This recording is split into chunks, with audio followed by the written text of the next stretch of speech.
Bueno, a propósito del tema, porque es muy importante, estamos con la vicepresidenta de la Comisión de Energía y Minas, Diana González, que le damos la bienvenida a Punto Final, para esclarecer en qué situación estamos los peruanos frente no solamente a la protesta, sino a la minería ilegal, que es una economía que alcanza a través de sus tentáculos incluso funcionarios, eventuales candidatos, congresistas. Pero vamos al punto, señora congresista. Primero que nada, en este momento la ley MAPE ha sido rechazada por la comisión en la que usted está. Pero uno de los que atiza e incentiva la posibilidad de hacer una especie de reinfo indefinido es el propio presidente de la comisión, ¿no? El congresista que tiene a cargo esta comisión, que es el señor Paul Gutiérrez. Entonces, ¿cómo entendemos la situación que vivimos hoy, congresista? Yo creo que el congresista Gutiérrez ha sido muy útil para el pliego de reclamos de la CONFEMIN. ¿Por qué? Porque si revisamos el texto que nos ha presentado en diferentes versiones, es exactamente los pedidos de los mineros artesanales o pequeños mineros en una audiencia pública en Chala, en mi región Arequipa, en abril, por ejemplo. Ahora, la comisión ha rechazado contundentemente este texto nocivo para el país. Ha sido bancadas de izquierda quienes apoyan este predictamen. Ahora, el dirigente, uno de ellos, es el señor Máximo Franco Becker, que es de Renovación Popular. Usted me dijo que postuló con usted en Avanza País y luego pasó a Renovación Popular. Sí, hemos postulado juntos. Yo creo que su propuesta... ¿Usted ha conversado con él? Mónica, yo creo que su propuesta no tuvo mayor asidero en Avanza País y tuvo que salir. Y yo he conversado con él. Él me ha pedido diferentes reuniones. Solo el año pasado, el 15 de febrero, me pidió una reunión. Y en esa reunión yo le... ¿El propósito? El tema del reinfo. Y en esa reunión yo le pregunté, ¿será que en diciembre van a pedir una nueva prórroga? Y me dijo, no, Dianita, esta es la última. El 31 de octubre me pidió una reunión, a las 4 de la tarde lo atiendo en la oficina de mi bancada Avanza País, y me mostró un papel que querían una prórroga por 5 años. Y yo le dije, señor Becker, nosotros tenemos un compromiso. Yo le comuniqué a mi bancada que usted no iba a pedir más prórroga. ¿Por qué sería esto nocivo para el país? Porque legaliza la ilegalidad. Después de 6 meses de mesas de trabajo, nos presentan un texto con minero ilegal es el que está en zona prohibida, minero informal el que está en zona regulada. Y uno tenía que descartar que el minero formal era el que estaba en una zona regulada con inicio de trámite. El inicio de trámite era DNI, RUC y coordenadas, como si fuera un delivery, la inscripción a un delivery. ¿Cómo vamos a flexionar la norma para hacerles la vida más fácil a estos señores? ¿En qué momento? Ahora, ¿cuál es la diferencia? Porque hay una realidad sobre la informalidad, la minería artesanal y la minería ilegal. O sea, ¿cómo hacemos la diferencia para que la gente lo entienda? ¿No? Porque el minero artesanal, informal, dice, bueno, yo pago impuestos, ¿no? Yo soy parte de una dimensión compleja, pero que finalmente estamos intentando formalizarnos. Bueno, el reinfo y las ampliaciones han dicho que el número y el porcentaje de gente que ha logrado formalizarle ha sido menos del 3%, ¿no? Y a enero del 2025, el MINEM indicaba que el 33% de reinfos estaban en concesiones extinguidas, es decir, donde no había un titular. ¿Por qué ahí no apelaban a su concesión propia? ¿Sabes por qué, Mónica? Porque no quieren ningún tipo de responsabilidad penal. Porque mientras que están con un reinfo, están amparados y quieren estar exentos de responsabilidad penal. Entonces, pasean con su reinfo, pero no pueden ser denunciados por el delito de minería ilegal. Hagan lo que hagan, un reinfo los protege.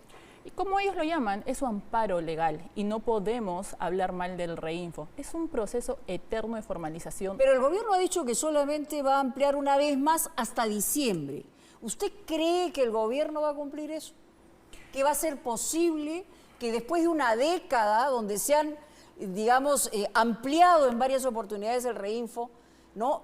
Este gobierno va a garantizar, como ha señalado, hasta diciembre y que esto va a acabar? Ciertamente una cosa es lo que esperamos y otra cosa es lo que creemos. A mí sinceramente me llamó mucho la atención que este último decreto supremo venga acompañado de la exclusión de más de 50.000 registros. Ojo, que se han autoexcluido, Mónica, porque el 90% de estos más de 50.000 registros estaban suspendidos desde hace más de 4 años. O sea, no estaba funcionando. Inactivos. Ya. Y como el mismo presidente de Confemina ha reconocido a raíz de la lamentable tragedia en Patás, un reinfo suspendido es un reinfo inactivo que no tiene efecto y que no es peligroso para la Esos son los que se han sociedad. excluido, 50.000.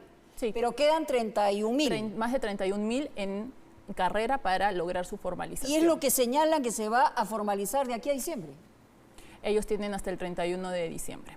Pero, ¿lo cree posible?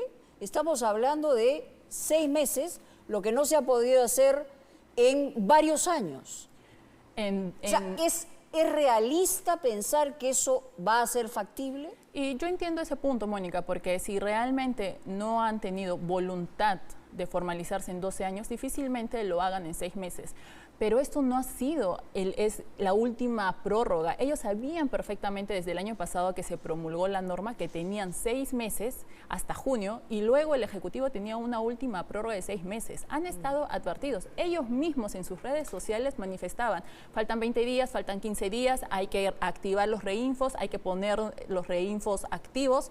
Ellos mismos sabían de esto. Es más, desde febrero ellos sabían de esta depuración de reinfos, desde febrero. ¿Y usted cree que va a cumplir el gobierno? Porque eso es lo que le estoy preguntando, y en todo caso, ¿qué va a ocurrir? Si va a retroceder o no el gobierno, porque eso es lo que se pregunta todo el mundo.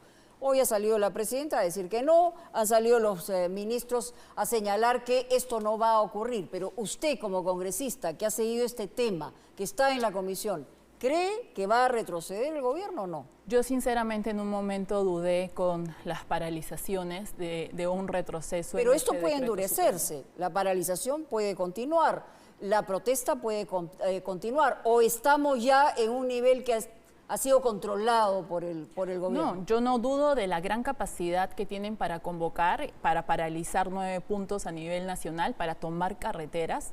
Por supuesto que no dudo Por la de cantidad de esa gente, capacidad. por la cantidad de dinero que se puede movilizar, por el vínculo que pueden tener con determinados niveles de poder. Por todas las anteriores, Mónica. Creo que tienen una gran capacidad de convocatoria, tienen los recursos. Yo no creo que esta sea una actividad para subsistir, como ellos dicen, porque una actividad de subsistencia no les da para estar 2 semanas en la avenida Bancay sin trabajar, sin llevar un sol a sus casas. Han pedido una reconsideración. En esta oportunidad, ¿usted no cree factible que eso se pueda plantear como debate? Porque ya entraría en la próxima legislatura, además con nueva junta directiva, ¿no? Incluso, Mónica, en la última sesión que convocó el presidente de manera extraordinaria, tampoco era factible. A mí, sinceramente, me da muchísima pena que jueguen con la expectativa de toda esa gente que está en la avenida Bancay pidiendo a gritos un reinfo sin condiciones cuando sabían perfectamente. Y eso es la ley MAPE, una reinfo sin condiciones. Esa es la exigencia del sector. Sabían perfectamente, en primer lugar, que no tenían los votos para lograrlo y, en segundo lugar, que las fechas no le alcanzaban, que sí o sí este tema iba a pasar a la siguiente legislatura. ¿Por qué lo somete a votación el presidente? ¿Porque cree que lo va a aprobar o porque tiene que cumplir las expectativas de un sector? Ahora, en un primer momento, desde el día número 1, el presidente del Congreso se señaló y se debatió sobre sus intereses vinculados a la minería informal, la minería ilegal. ¿Dentro del Congreso se ha discutido, se ha hablado del tema? Yo siempre he estado en la Comisión de Energía y Minas, he debatido tanto Reinfo como Ley MAPE y debo comentarte que en la Ley MAPE por lo menos no he visto una iniciativa del presidente del Congreso. O sea, se ha mantenido al margen, por lo menos para guardar la forma. Por lo menos en la Ley MAPE no hay una iniciativa del presidente del ¿Y Congreso. por qué los dirigentes y algunos congresistas estarían tan interesados? Estamos hablando de votos, estamos hablando de presuntamente, y lo voy a decir obviamente en condicional, de que podría, ¿no?, plata vinculada a la minería ilegal, sustentar, darle presupuesto eventualmente a candidaturas. Yo creo que es un cálculo político 100%. Y debo decir, Mónica, que he visto una entrevista del presidente con FEMIN donde le preguntan cuál es su acercamiento con los congresistas, si paga a congresistas, y él dice que no pagan ni un sol, no tienen por qué hacerlo, porque son los congresistas quienes los buscan. ¿Por qué? Porque se consideran un pan caliente por el tema de los votos, porque son 500.000 personas que tienen trabajo de manera directa. O sea, que pueden movilizar 500.000 personas, digamos, eventualmente a favor o en contra. 500.000 personas de manera directa y más de 3-4 millones de manera indirecta. A mí no me queda la más mínima duda que acá existe un cálculo político y me llama mucho la atención que sea la bancada de los profesores, porque yo no creo que le digan a sus alumnos, como lo dijeron en la última sesión, aprobemos como sea este dictamen, ya lo solucionamos en el pleno. Yo no creo que ellos a sus alumnos le digan, hagan la tarea como sea. ¿Solamente la bancada de los profesores? Sí, ¿O del bloque magisterial? ¿O hay también otros niveles de intereses vinculados eventualmente a lo que pueda movilizar, Mónica, la minería artesanal? Yo a estas alturas ilegal. No sé si cambiaron el sombrero de maestro por un casco de minero. ¿Qué se debe hacer en relación? Porque se tienen que sentar a la mesa. Es decir, tiene que haber un diálogo. ¿Qué se podría hacer? ¿Cómo llegar, digamos, a una posibilidad de ver de qué manera manejamos este problema? Porque en el fondo también hay un problema, ¿no? Definitivamente, y creo que aquí el principal tema es precisamente el contrato que exigen como requisito para el proceso de formalización. Como te decía, 33% de Reinfos, la tercera parte de Reinfos, están en concesiones extinguidas. Eso por un lado. Y por otro lado, este dictamen incluye un tema de incentivos.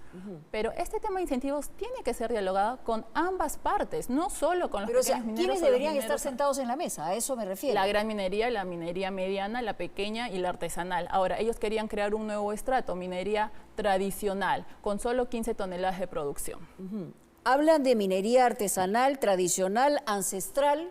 Por favor, quienes no estamos digamos, en la identificación exacta, ¿a qué se refiere cada cosa? ¿Y por qué deberíamos entender que efectivamente la gran minería por un lado, pero también habría la posibilidad de abrirle oportunidad a la minería artesanal?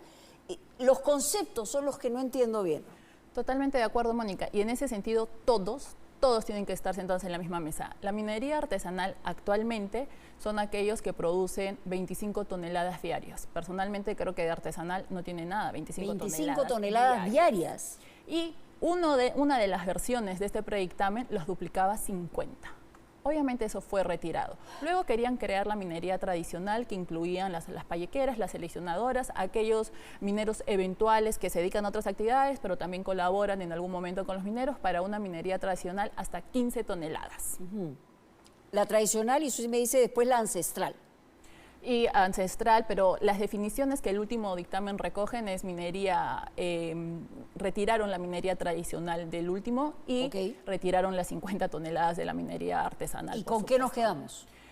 Bueno, con un texto rechazado por la mayoría del Congreso. Y esto debo destacar, Mónica, ha sido la mayoría del Congreso quien ha rechazado el texto de Paul Gutiérrez. Ya, pero esto no significa que eventualmente no se pueda ver. Estamos en un año electoral, por eso le digo yo, ¿por dónde debería ir la discusión para que la gente entienda que puede haber una salida para que finalmente tengamos una minería saludable? El Perú es un país minero. Transparente, ordenada y de acuerdo a la institucionalidad del país. La siguiente legislatura con una nueva presidencia tiene que rearmar este texto y sentar a todos. Absolutamente todos, Mónica, porque si vamos a hablar de incentivos, tiene que estar la gran minería con los pequeños y artesanales. ¿Ellos no quieren sentarse con la gran minería eventualmente para...? Yo no sé, Mónica, porque en teoría... Porque la convocatoria, digamos. Entiendo que mañana va a haber un intento de reunión para ver si finalmente se encuentra algún tipo de solución y se bajan las tensiones. El presidente de la comisión en teoría inició estas mesas de trabajo desde el mes de diciembre del año pasado, 6 meses de mesas de trabajo. Yo no sé dónde está el producto de esos 6 meses. Yo sinceramente haría estas mesas de trabajo en las sesiones, que sean transparentes, que los medios puedan asistir, que la población pueda asistir, el debate de todos los actores involucrados durante el mes de septiembre, que se vaya redactando de manera paralela el texto para iniciar el debate sobre una nueva ley MAPE en octubre, antes de noviembre que empieza la ley de presupuesto y poder, ojo, trabajar de manera articulada con el Ejecutivo. No se trata que el MINEN envíe un proyecto de ley al Congreso y diga Bueno, ustedes dictaminen, luego yo observo. Este texto se tiene que trabajar de manera articulada y poder someterlo a la consideración del Pleno del Congreso de la República y luego promulgar la norma antes de diciembre, Mónica. Y ya hablando de una situación puntual, ¿quién cree que puede estar detrás de una agresión que hubo de una minera informal que entró al Congreso de la República y que generó un problema?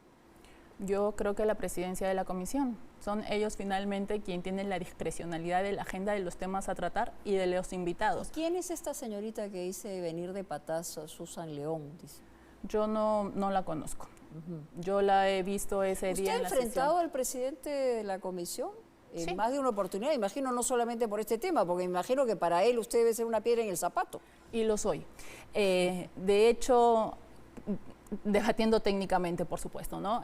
Una de sus últimas improvisaciones fue convocar a una mesa de trabajo con la mesa directiva de la comisión, que somos 3 personas. Al secretario yo sinceramente nunca lo he visto en la comisión. En realidad él quería invitarme a mí y sentarme a mí, yo no sé si con sus amigos mineros en una sala del Congreso para hablar de una posible sesión extraordinaria, cuando el presidente de la comisión tiene la discrecionalidad absoluta de convocar a las sesiones que él desee sin la participación de la vicepresidencia. Pero yo no dudo que él, de hecho, parte de su discurso, y lo ha dicho en la avenida Bancay, ustedes ya saben quién es la vicepresidenta, ustedes ya saben lo que hace la O vicepresidenta. sea, está dirigiendo, digamos, la Totalmente. posibilidad de una agresión contra ustedes, lo que está diciendo. Agresión yo en términos creo- amplios, ¿ah?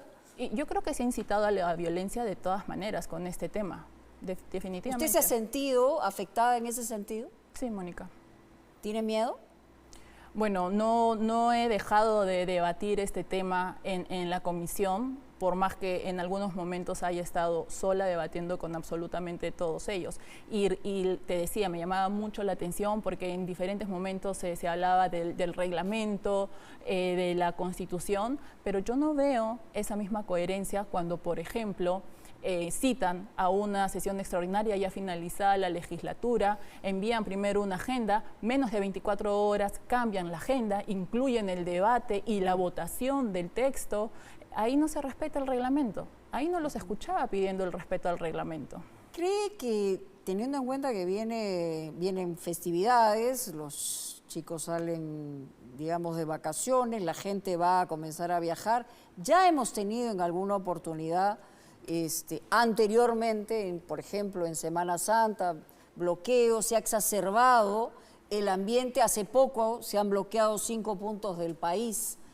En el sentido desde su visión, ¿cómo debería ser manejado esto por el propio gobierno? Porque si bien ellos señalan que no van a retroceder, en algún otro aspecto lo han hecho y finalmente terminan cediendo ante la posibilidad de un incremento de lo que puede ser violencia provocada por bloqueo de carreteras y por una circunstancia que el país no quiere vivir. Ya hay incluso una muerte que se registró en Chala. Entonces, ¿cuál es su mirada desde el punto de vista del Congreso de la República en relación al manejo del gobierno sobre estos temas? Y te lo voy a decir como congresista de la región Arequipa. Yo creo que aquí existe una total falta de visión hacia el sur del país, porque esa tragedia de Patás ocurrió también en Caravelí hace más de 2 años. Y ahí no vimos el accionar del Ejecutivo como ahora, de integrar un protocolo, de hacer una región piloto respecto a la minería. Fueron 13, 14 muertos en Caravelí y no vimos ese despliegue. Ahora, yo no entiendo por qué el Ejecutivo esperó una semana para hacer respetar el derecho al libre tránsito de miles de peruanos varados en la carretera saliendo de Arequipa. ¿Por qué? Porque esa situación es lejos, porque es en Arequipa. Porque si hubiera sido aquí, otro hubiera sido el accionar, Mónica. Y ya sabíamos que iban a tomar las carreteras. Han estado una semana en Abancay. Se veía venir eso. Una última pregunta que tiene que ver también con el caso de Petroperú, ¿no? El MEF ha justificado que se extiende el plazo de pago de deuda. Es decir, para intentar, no sé, es plata que se va al agua, pero reflotar. O sea, pero el Ministerio de Economía ha señalado una situación que la verdad que podría ser inaceptable. ¿Cuál es su opinión?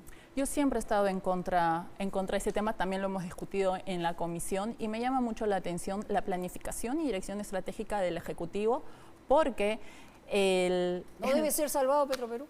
No, el señor Óscar Vera fue ministro de Energía y Minas y no hizo absolutamente nada por la ley MAPE. Sin embargo, luego lo premian con la gerencia de Petroperú. Eso no es posible, Mónica. Muy bien.